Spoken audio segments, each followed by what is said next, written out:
আন্তর্জাতিক চলচ্চিত্র উৎসবের মঞ্চে এবার এক নতুন রূপে আবির্ভূত হলো বাংলা সিনেমার জাদু। এই চলচ্চিত্র উৎসবের প্রাণকেন্দ্রে যেখানে বিশ্বের সেরা তারকারা আলো ছড়াচ্ছেন, সেখানে এক নতুন নাম উজ্জ্বল হয়েছে মেহজাবিন চৌধুরী। তার প্রথম সিনেমা সাবা নিয়ে তিনি হাজির হয়েছেন উৎসবের শীর্ষ পর্যায়ে। 11 দিন ব্যাপী টরন্টো উৎসবে উপস্থিত ছিলেন হলিউডের প্রথম সারির সকল তারকারা।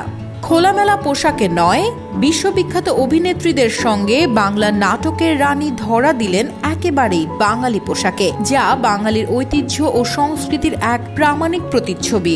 সাবার প্রথম শো ছিল শনিবার। নিজের সিনেমার প্রথম শোর দিন নজরকাড়া লুকে ধরা দিয়েছেন মেহজাবিন চৌধুরী। 7 সেপ্টেম্বর বিশ্ব প্রিমিয়ার হয়েছে সাবার, আর উদ্বোধনী প্রদর্শনীর টিকিট পাননি স্বয়ং অভিনেত্রী। উৎসবের ওয়েবসাইটে টিকিট কয়েক ঘন্টার মধ্যেই সেল হয়ে গেছে সব। 21 গ্রাম, সেন্ট ভিনসেন্ট, দি রিং, দি ইম্পসিবল, ব্যাটম্যান সহ বহু জনপ্রিয় হলিউড সিনেমার অভিনেত্রী নাওমি ওয়াটসের সঙ্গে দেখা হয়েছে মেহজাবিন চৌধুরীর। সামাজিক মাধ্যমে নাওমি ওয়াটসের সঙ্গে ছবিও শেয়ার করেছেন এই অভিনেত্রী এবং ক্যাপশনে জুড়ে দিয়েছেন নাওমি ওয়াটসের সঙ্গে TIFF এ ফ্যানগার্ল মোমেন্ট।